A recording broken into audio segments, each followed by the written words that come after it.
Hello everyone, this is Shalu Bansal. Welcome back to my channel be better best. कैसे हो आप सब?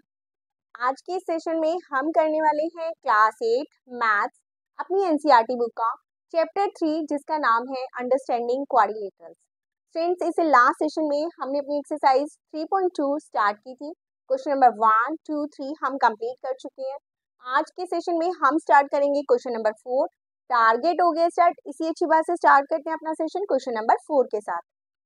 फ्रेंड्स देखो हमारा question number 4, how many sides does a regular polygon have if each of its interior angle is 165।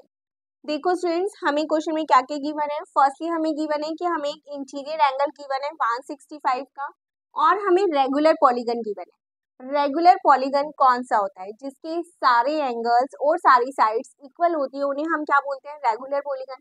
That means जो भी हमारा polygon है, चाहे वो ट्राइंगल है, चाहे वो स्फीयर है, चाहे वो क्वाड्रिलेटरल है, कोई भी जो भी हमें गिवन है पॉलीगन, उसका जो हर एंगल है, ईच एंगल है, वो कितना है? 165। दैट मीन्स जितने भी उसमें एंगल होंगे वो सब कितने होंगे? Interior angles 165। ठीक है, क्वेश्चन क्लियर है। अब देखो हमें इसमें फाइंड आउट क्या करना है।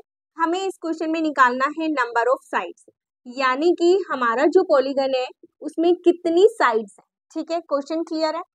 अब देखो स्टूडेंट्स, इस क्वेश्चन को करने के दो मेथड है, हम दोनों मेथड से करेंगे। ठीक है, देखो फर्स्ट मेथड है स्टूडेंट्स, हम इसे डायरेक्टली कैसे कर सकते हैं? हम इसमें फॉर्मूला पुट कर सकते हैं। ठीक है, एक्सटीरियर एंगल, इंटीरियर एंगल और नंबर ऑफ साइड्स निकालने का हमारे पास एक फॉर्मूला होता है।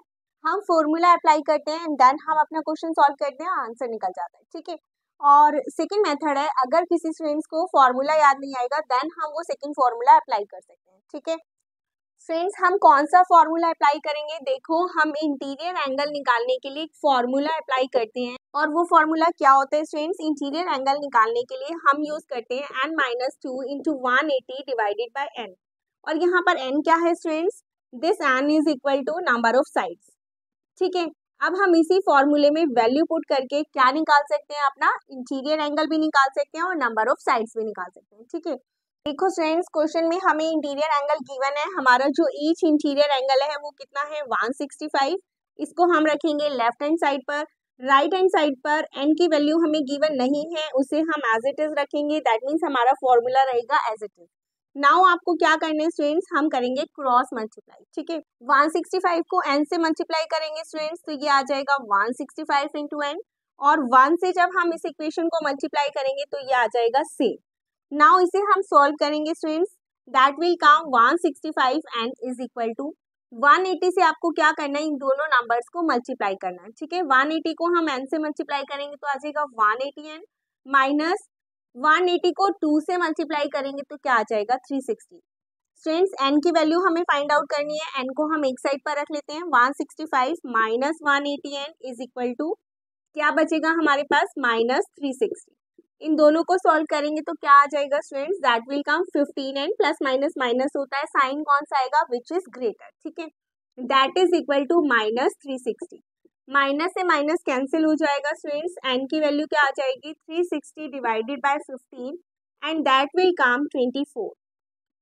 स्टूडेंट्स, ये n जो है वो 15 के साथ मल्टीप्लाई में है, तो 15 को जब हम ट्रांसपोज करेंगे दूसरी साइड तो वो क्या हो जाएगा स्टूडेंट्स? डिवाइड हो जाएगा। ठीक है, और 15 से 360 को अगर आपको कट नहीं करना आता है देन आप डिवाइड करके देख लो स्टूडेंट्स। 15 टू जा 30, देन 6 रिमाइंडर, ऊपर से आप 0 उतारोगे। 15 4 जा 60, that means your answer is 24। यानी कि अगर हमें किसी क्वेश्चन में इंटीरियर एंगल 165 है तो हमारा जो रेगुलर पॉलीगन है उस रेगुलर पॉलीगन की साइड्स कितनी होगी? ईच साइड कितनी होगी स्टूडेंट्स? माइंडेड, सारी साइड्स इक्वल होंगी। ठीक है, कितनी होगी वो? 24 साइड्स। ठीक है students, I hope first method आपको क्लियर है। हमने एक फॉर्मूला यूज किया है, फॉर्मूले में वैल्यू पुट की है, देन आपने क्रॉस मल्टीप्लाई किया है। क्रॉस मल्टीप्लाई करके हमें n की वैल्यू फाइंड आउट करनी है एंड दैट्स इट। स्टूडेंट्स, अब मैं आपको यही क्वेश्चन सेकेंड मेथड से बताऊंगी जिसमें आपको फॉर्मूला नहीं माइंड यूज करना है। ठीक है, वो देखो कैसे होगा। सेकेंड मेथड क्या है स्टूडेंट्स? देखो हमें पता है कि हमारा जो भी कोई पॉलीगन होता है उसमें साइड के साथ जो भी इंटीरियर और एक्सटीरियर एंगल बनता है वो कितने डिग्री का बनता है students? Interior angle plus exterior angle that is equal to always 180 degree. ठीक है स्टूडेंट्स, कोई भी इंटीरियर एंगल और एक्सटीरियर एंगल अगर हम ज्वाइन कर देंगे, दोनों को ऐड कर देंगे तो वो क्या बनाते हैं, एक स्ट्रेट लाइन बनाते हैं। That means that is equal to 180 degree. This is your linear pair. Is it clear कि हमारा जो एक्सटीरियर एंगल है, अगर हम उसमें इंटीरियर एंगल को प्लस कर देंगे तो उनका सम कितना होता है स्टूडेंट्स, 180 डिग्री। ठीक है, अब हमें यहाँ पर क्या गिवन है, इंटीरियर एंगल हमें ऑलरेडी गिवन है, दैट इज 165। एक्सटीरियर एंगल की यहाँ से हमारे पास क्या आ जाएगी स्टूडेंट्स, वैल्यू फाइंड आउट कर लेते हैं। एक्सटीरियर एंगल को लेट मैंने x माना तो x की वैल्यू क्या आ जाएगी, 180। इस 165 को हम राइट हैंड साइड लेकर जाएंगे तो ये क्या हो जाएगा, minus, that will come 50।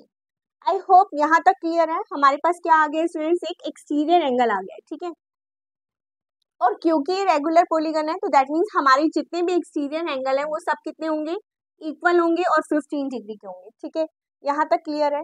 Now हमें एक्सटीरियर एंगल से एक फॉर्मूला पता है जो हमने लास्ट क्वेश्चन में अप्लाई किया था।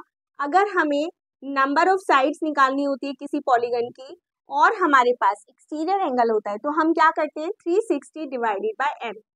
ये फॉर्मूला हमने लास्ट क्वेश्चन में अप्लाई किया था स्टूडेंट्स। आई होप आपको याद है कि 360 को अगर हम नंबर ऑफ साइड से डिवाइड कर देते हैं तो हमारे पास क्या आ जाता है, एंगल आ जाता है। और अगर हम 360 को ईच एंगल से डिवाइड कर देते हैं तो क्या आ जाता है, नंबर ऑफ साइड्स। ठीक है, यानी कि अगर हम 360 को एन क्या है हमारा यहाँ पर एक्सटीरियर एंगल, अगर हम अपने एक्सटीरियर एंगल से डिवाइड कर देंगे तो हमारे पास क्या आ जाएगा, नंबर ऑफ साइड्स। ठीक है, अगेन आपको इसे कट करना है स्टूडेंट्स, डिवाइड करके देख लेना एंड इट विल कम 24। दोनों ही मेथड से आपका आंसर सेम आएगा। स्टूडेंट्स दोनों ही मेथड करेक्ट है। अगर आपको एग्जाम में फॉर्मूला याद आ जाता है तब आप इस मेथड से क्वेश्चन को सॉल्व कर लेना। अगर बाई चांस आपको फॉर्मूला याद नहीं आता है देन ये भी करेक्ट है, आप इस फॉर्मूले से क्वेश्चन को सॉल्व कर सकते हैं। ठीक है, I hope question number 4 clear है। अब हम करते हैं क्वेश्चन नंबर 5। देखो स्टूडेंट्स, हमारा क्वेश्चन नंबर 5, उसके दो पार्ट है। फर्स्ट पार्ट है हमारा A part, is it possible to have a regular polygon with measure of each exterior angle as 22 degree.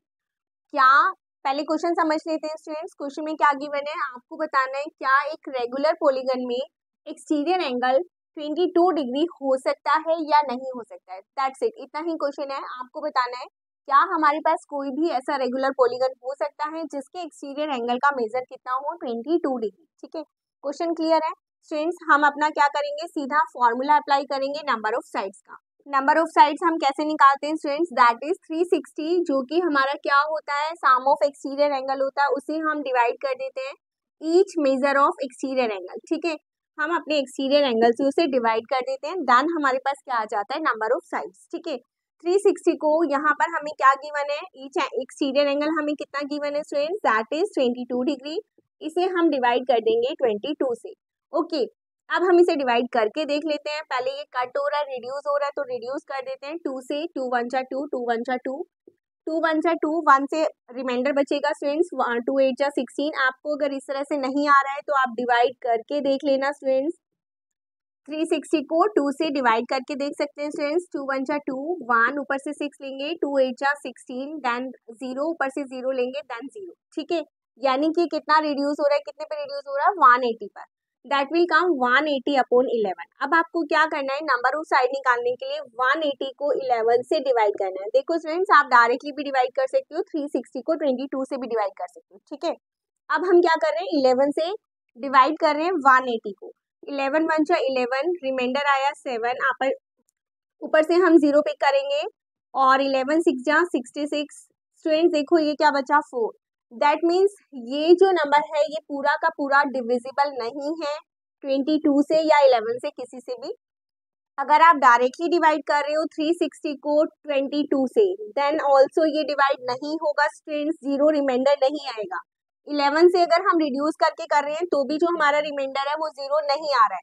किसी भी केस में 360 22 से डिविजिबल नहीं है। ठीक है, इसका मतलब क्या है, हमारे पास तो नंबर ऑफ साइड्स ही नहीं आएंगी। आप क्या अपने किसी भी पॉलीगन की नंबर ऑफ साइड्स जो हैं वो पॉइंटर से निकाल सकते हो, नहीं। तो यानी कि हमारी जो नंबर ऑफ साइड्स हैं वो पॉइंट्स में आ रही है, तो that means it is not possible, ये पॉसिबल ही नहीं है कि हमारा जो एक्सटीरियर एंगल है वो क्या है, 22 डिग्री ईच है। ठीक है, आपको क्या लिखना है, no it is not possible having a regular polygon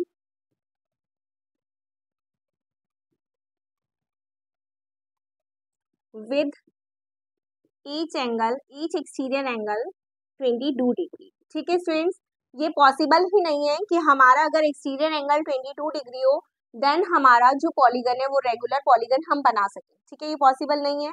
okay, अब हम देखते हैं इसका सेकंड पार्ट। इसका बी पार्ट क्या है students, can it be an interior angle of a regular polygon by. अब आपको बताना है क्या 22 डिग्री इंटीरियर एंगल हो सकता है, एक्सटीरियर नहीं है। ओके, हमने मान लिया, तो क्या हम इसे इंटीरियर मान सकते हैं? क्या हमारा जो कोई भी रेगुलर पॉलीगन है उसका जो इंटीरियर एंगल है वो 22 डिग्री का हो सकता है, कितनी भी नंबर ऑफ साइड हो, लेकिन क्या इंटीरियर एंगल 22 डिग्री हो सकता है? That is the question. Okay, again हम इसे सॉल्व करके देखेंगे क्या ये पॉसिबल है या नहीं। ठीक है, देखो स्टूडेंट्स, क्वेश्चन नंबर 5 का B part, can it be an interior angle of a regular polygon. अब इंटीरियर एंगल बोला है, हमें कितना गिवन है interior angle, that is equal to, हमें क्या बोला है students, that is equal to 22 degree. क्या ये इंटीरियर एंगल हो सकता है 22 डिग्री का? ठीक है, अगेन हम क्या करेंगे स्टूडेंट्स, अगर हमारा इंटीरियर एंगल 22 है देन हम क्या निकाल सकते हैं, मैंने अभी बताया था आपको नंबर ऑफ साइड यूज करने के लिए। लास्ट क्वेश्चन में हमने क्या किया था, दो मेथड हम यूज कर सकते हैं नंबर ऑफ साइड निकालने के लिए with the help of interior angle. ठीक है, यहाँ पर मैं सेकंड वाला मेथड यूज कर रही हूँ कि अगर हमारे पास इंटीरियर एंगल 22 डिग्री है देन हम क्या कर सकते हैं, यहाँ से एक्सटीरियर एंगल की वैल्यू फाइंड आउट कर सकते हैं। तो एक्सटीरियर एंगल कैसे फाइंड आउट करेंगे, that we know interior angle plus exterior angle that is equal to 180 degree. ठीक है, इंटीरियर एंगल और एक्सटीरियर एंगल मिलकर क्या बनाते हैं, 180 डिग्री बनाते हैं। That reason is this linear pair. Okay, अब यहाँ पर हमें इंटीरियर एंगल की वैल्यू क्या गिवन है, 22 डिग्री। देन आपका एक्सटीरियर एंगल यहाँ से क्या आ जाएगा स्टूडेंट्स, यू कैन फाइंड, कैसे, इसको हम x मान लेते हैं। x की वैल्यू को फाइंड आउट करने के लिए 22 को आपको क्या करना है, ट्रांसपोज करना है और उसे हम क्या कर देंगे, माइनस, क्योंकि प्लस में यहाँ जाएगा तो क्या हो जाएगा, माइनस। x की वैल्यू क्या आ जाएगी स्टूडेंट्स, दैट इज 158। 180 में से 22 को माइनस करके देख लो। ठीक है, 10 में से चूक गया 8, 7 में से चूक गया 5, 158। ओके, अब ये क्या है हमारा एक्सटीरियर एंगल, और एक्सटीरियर एंगल से नंबर ऑफ साइड कैसे निकालते हैं स्टूडेंट्स, अगेन हमारे पास एक फॉर्मूला है 360 divided by each exterior angle, और दैट इज गिवन, हमें क्या गिवन है, 360 को हमें किससे डिवाइड करना है स्टूडेंट्स, 158 से। ओके, अगेन हम क्या करेंगे स्टूडेंट्स, इसे डिवाइड करके देखेंगे, 360 को 158 से डिवाइड करके देख लो, 158 का 2 से मल्टीप्लाई करके देखो स्टूडेंट्स क्या आता है, 2 8 जा 16, 2 5 जा 10 और 1 11, 2 1 जा 2 और 1 3, यानी कि 2 पर डिवाइड हो रहा है students 316।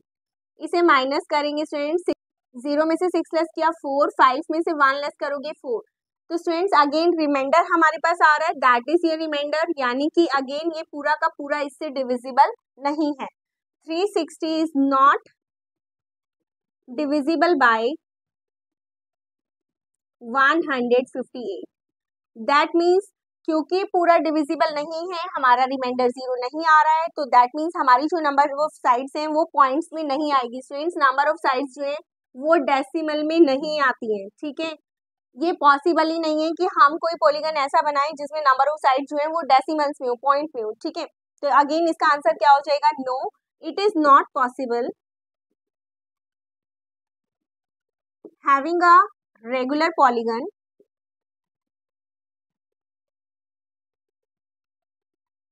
with the measure of each interior angle that is equal to 22 degree. I hope students आपको ये वाला क्वेश्चन भी क्लियर है। ठीक है स्टूडेंट्स, अगर आपको ये वाला मेथड नहीं लगाना है तो आप डायरेक्टली फॉर्मूला वाला मेथड लगा सकते हो, n-2 into 180 upon n, where n is equal to number of sides. ठीक है, ये हमारा इंटीरियर एंगल का फॉर्मूला होता है स्टूडेंट्स, आप ये फॉर्मूला यूज भी कर सकते हो, चाहे वो फॉर्मूला यूज करो, चाहे ये आपको नंबर ऑफ साइड निकाल कर देखनी है। नंबर ऑफ साइड अगर हमारा जो, अगर ये नंबर डिविजिबल होता, ये कट हो जाता, नंबर ऑफ साइड एक होल नंबर आता, then it will be possible to having a regular polygon. ठीक है, आई होप ये क्वेश्चन क्लियर है। अब हम करते हैं क्वेश्चन नंबर 6। देखो स्टूडेंट्स, हमारा क्वेश्चन नंबर 6 अगेन दो पार्ट हमें गिवन है, ए और बी। ए पार्ट क्या है हमारा, what is the minimum interior angle possible for a regular polygon why. हमें ये बताना है कि हमारे पास अगर कोई रेगुलर पॉलीगन है, माइंड इट, आपको रेगुलर वर्ड याद रखना है स्टूडेंट्स, क्योंकि रेगुलर का मतलब होता है where all the angles and all the sides are equal. ठीक है, तो जो हमारा रेगुलर पॉलीगन है उसमें जो हमारा इंटीरियर एंगल है वो मिनिमम कितनी डिग्री का होता है, ठीक है। तो फर्स्टली आपको ये पता होना चाहिए कि हमारा सबसे छोटा रेगुलर पॉलीगन कौन सा होता है, that is a triangle, equilateral triangle, ठीक है। इक्विलेटरल ट्राइंगल, इक्विलेटरल ट्राइंगल हमारा सबसे छोटा रेगुलर पॉलीगन होता है, ठीक है, क्लियर है। अब यानी कि हमें जब मिनिमम इंटीरियर एंगल बताना है तो हम कौन सी फिगर को लेकर चलेंगे, इसी फिगर को लेकर चलेंगे और हमें बताना है कि इसका ईच इंटीरियर एंगल कितने डिग्री का होगा, ठीक है। एक और चीज मैं आपको यहाँ बता देती हूँ स्टूडेंट्स, एक चीज हम ये नोट करके चलते हैं कि जैसे जैसे हमारी नंबर ऑफ साइड्स इंक्रीज होती है वैसे वैसे हमारा इंटीरियर एंगल का जो साइज है वो भी इंक्रीज हो जाता है, हम ये मान कर चलते हैं, ठीक है। हम स्टूडेंट्स इसलिए हमने कौन सा रेगुलर पॉलीगन लिया है, ट्राइंगल लिया, इक्विलेटरल ट्राइंगल लिया है, क्योंकि यही वो रेगुलर पॉलीगन है जो सबसे छोटा है, ठीक है। अगर रेगुलर पॉलीगन छोटा होगा तो ऑब्वियसली उसकी एंगल का जो मेजर है वो भी छोटा होगा, ठीक है। ये दो चीजें समझ में आ गई हैं। अब हम क्या करते हैं, अपने इक्विलेटरल ट्राइंगल का इंटीरियर एंगल हमें फाइंड आउट करना है। तो स्टूडेंट्स आपको एंगल सम प्रॉपर्टी पता होनी चाहिए। एंगल सम प्रॉपर्टी क्या होती है कि हमारी एक ट्राइंगल के तीन एंगल का सम, यानी कि अगर हम इसे मान लें एंगल 1 2 3, किसी भी ट्राइंगल के तीन एंगल का sum that is equal to 180 degree, ठीक है। हमारी जितनी भी ट्राइंगल्स होती है उसकी तीन इंटीरियर एंगल का सम क्या होता है, 180 डिग्री। अब ये तीनों हमें गिवन नहीं है तो हम इन्हें क्या मान लेते हैं, x मान लेते हैं तीनों ही एंगल को, that is equal to 180 degree. तीनों को हम प्लस कर देंगे स्टूडेंट्स, 1x और 1x कितना हो जाएगा, 3x is equal to 180 degree.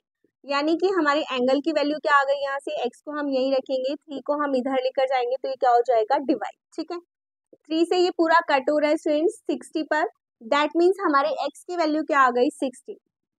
यानी कि हमारी जो ट्राइंगल है उसकी जो तीनों इंटीरियर एंगल है उनकी वैल्यू क्या आई है, दैट इज 60 डिग्री।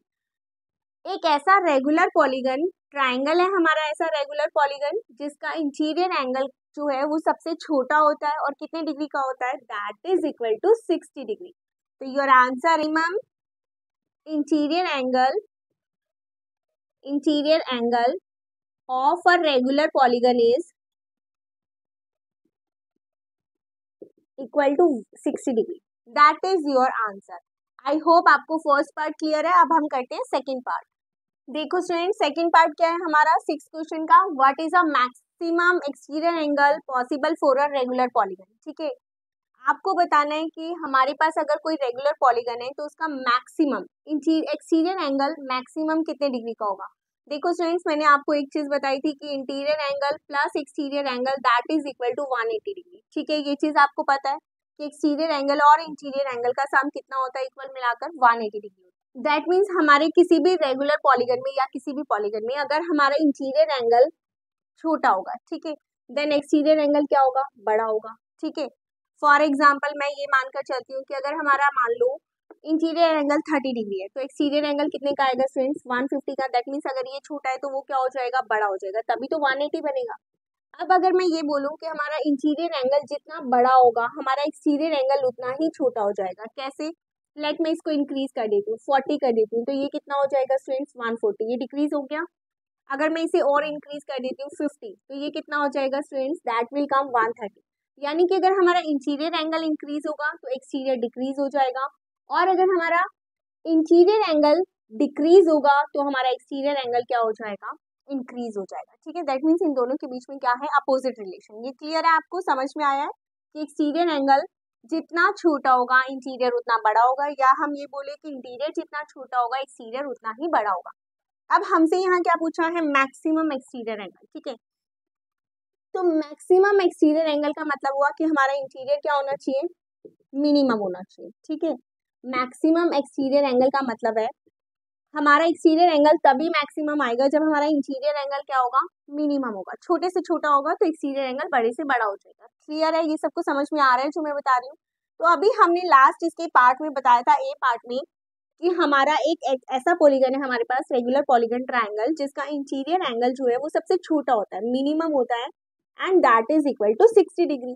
तो यानी कि इसी पॉलीगन में एक्सटीरियर एंगल क्या होगा, मैक्सिमम होगा। तो इसका हम एंगल कैसे निकाल सकते हैं स्टूडेंट्स, हमें पता है interior plus exterior that is equal to 180 degree. Interior हमारा 60 डिग्री है तो एक्सटीरियर क्या आ जाएगा, x मानकर वैल्यू पुट कर लो, x को हम यही रखेंगे 60 को हम इधर ले जाएंगे तो 180 माइनस 60, यानी कि x की वैल्यू क्या आ गई 120। हम 60 डिग्री का है तो हमारा एक्सटीरियर एंगल मैक्सिमम कितने डिग्री का होगा 120 डिग्री का होगा। आई होप आपको क्वेश्चन समझ में आ रहा है and that is your answer कि हमारा जो मैक्सिमम एक्सटीरियर एंगल होगा रेगुलर पॉलीगन का वो क्या होगा of a regular polygon that is equal to 120 degree. That is your answer. I hope आपको ये क्वेश्चन भी क्लियर है स्टूडेंट्स। यहाँ पर हमारी एक्सरसाइज 3.2 कंप्लीट हो गई स्टूडेंट्स। आज का सेशन यहीं पर खत्म करते हैं अपनी एक्सरसाइज 3.2 के साथ। नेक्स्ट सेशन में कंटिन्यू करेंगे अपनी एक्सरसाइज 3.3। अगर आपको किसी भी क्वेश्चन में डाउट है तो आप मुझे कमेंट करके पूछ सकते हो, ठीक है। जिन स्टूडेंट्स ने पिछले सेशन नहीं देखे हैं उनके लिए मैं लिंक दे दूंगी डिस्क्रिप्शन बॉक्स में, आप वहां पर जाकर देख सकते हो।